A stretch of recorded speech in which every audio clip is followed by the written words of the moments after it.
Hello, my name is Yaan Aru, and I'm an associate professor at the University of Tartu in Estonia. I'm a scientist. I do a lot of research.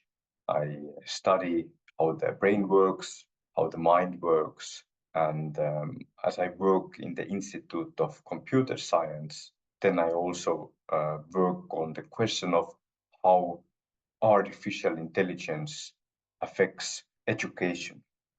In today's lecture, we will look at the effect of artificial intelligence or AI on education. We will see that AI has and will have a big impact on education. Each teacher needs to know some of these AI tools and be aware that their students are also using it. So what is artificial intelligence? In general, artificial intelligence means that it's a system, a computer system that tries to mimic how our brain works. Today, we mainly talk about generative artificial intelligence systems like Chatgpt or Google Gemini and other systems. They are generative because they are able to generate text and images and sometimes videos.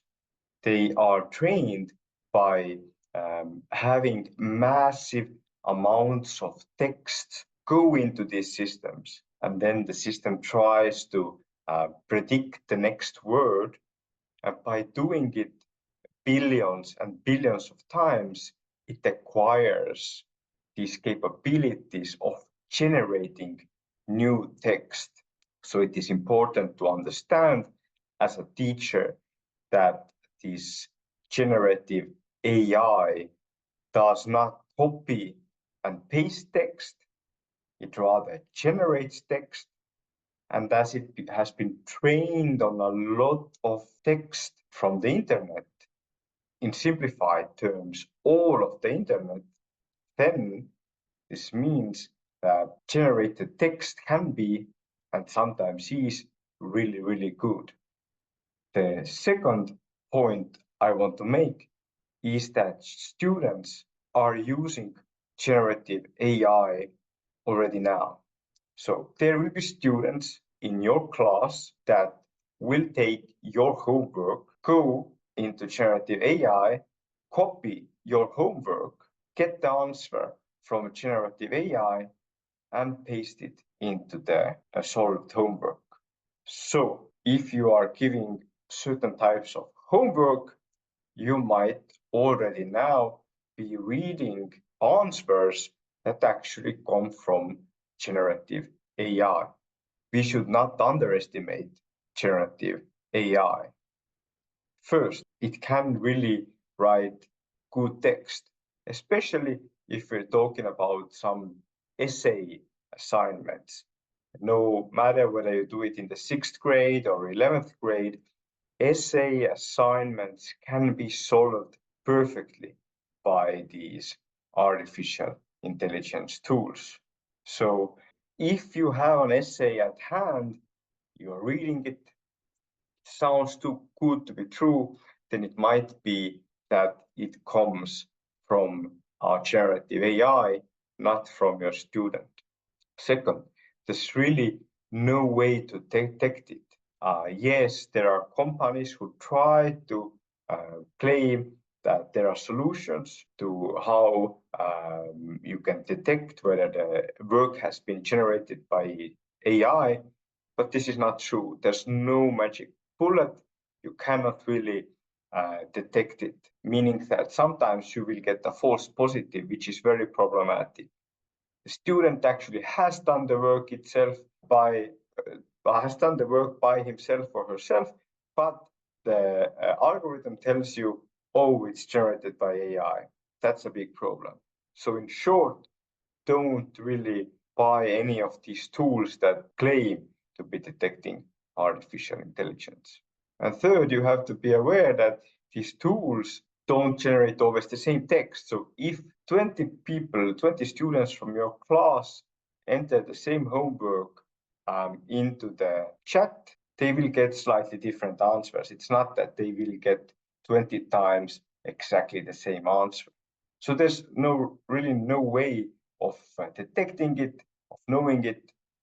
We have to deal with this problem posed by generative AI in some other way. And that leads us to the question of how will we deal with it?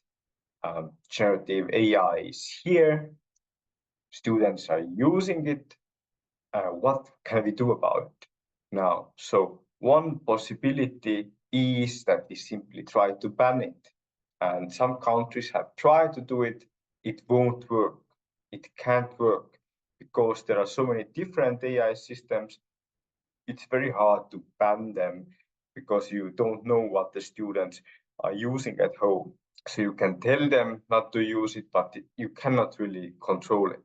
The other possibility is simply to ignore it, simply not to do anything about it. I think that's also not the wisest, because if you give the same homeworks as always to the students, then some of them will use AI, perhaps most of them will use AI, and they will not actually learn them by themselves. So they will get good scores on your essays, on your homeworks, but they will not learn.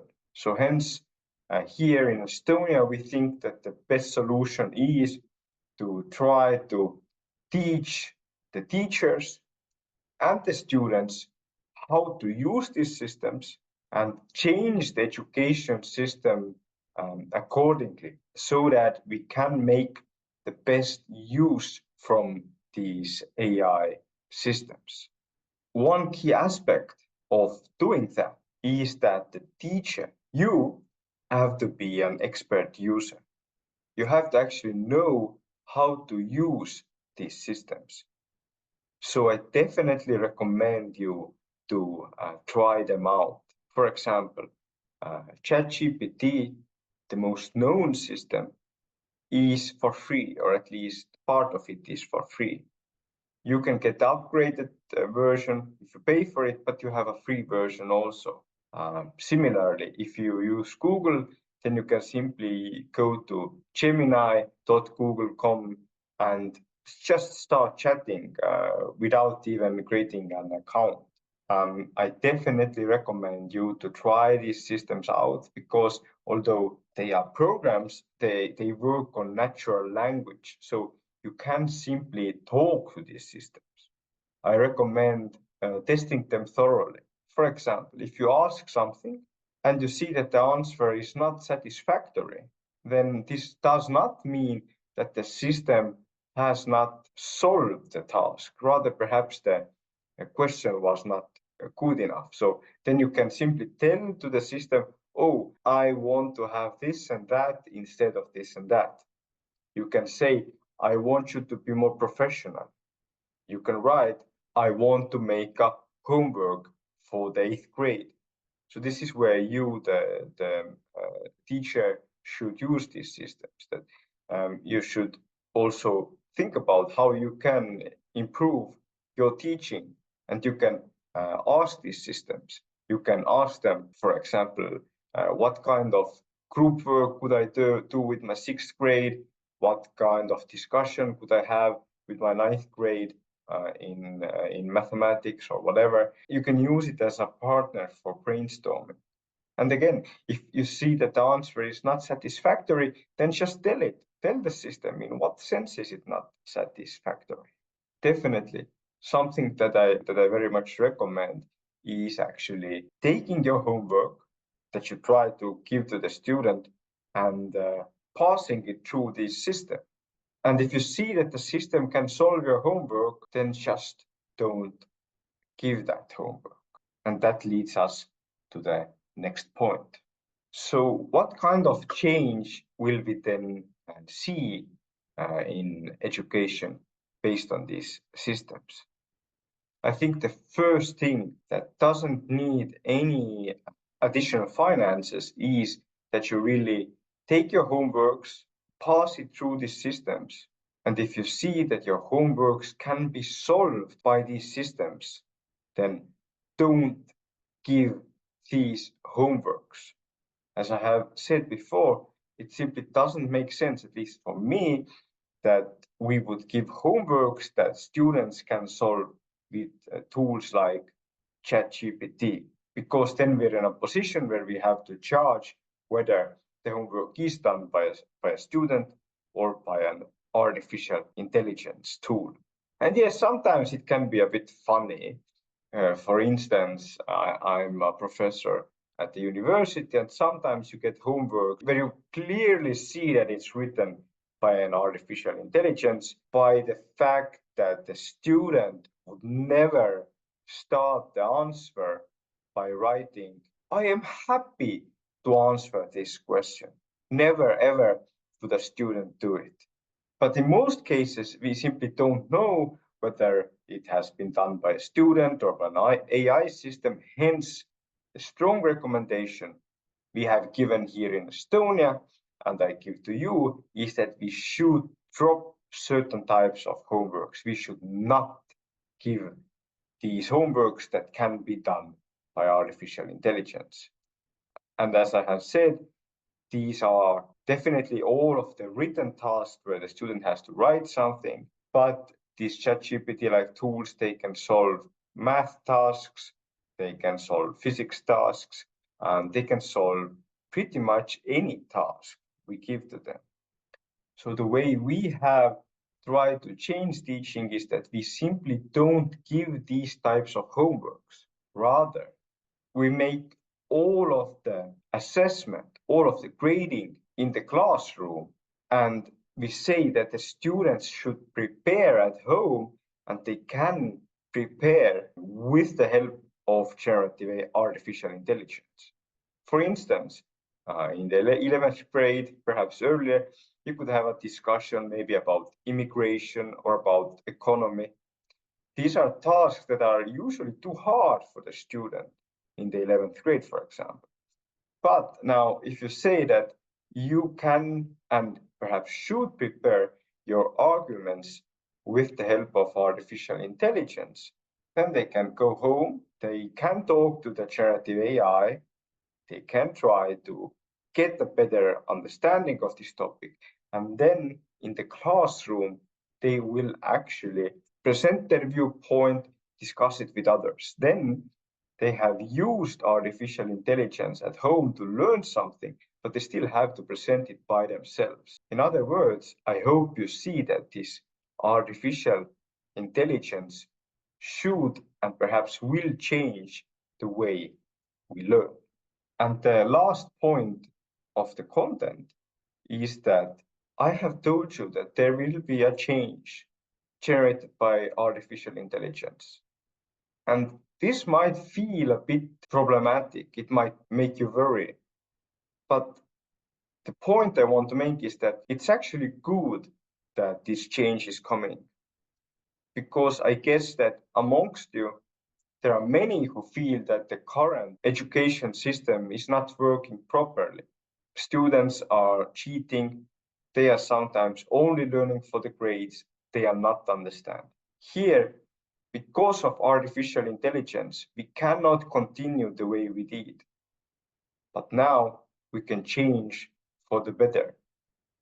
We can make a change so that students would actually learn something with the help of artificial intelligence systems, and they could perhaps get more understanding. So although this AI revolution might be frightening, I think it's a great chance for all of us to actually change the education system the way we want. So I hope you have enjoyed this short lecture about artificial intelligence and its effects on education. The main message is that artificial intelligence is here. We cannot ignore it. We should not ignore it. We have to embrace it. And I definitely recommend you to check out some of these systems, to try them out, to try your homeworks on them, and then change your teaching. It doesn't need extra money. to take away the homeworks and change them so that students could use these generative artificial intelligence systems to improve their understanding instead of using them to supplant their thinking. So we have great challenges ahead, but in some sense, it is a very, very interesting time to be in education. Thank you very much.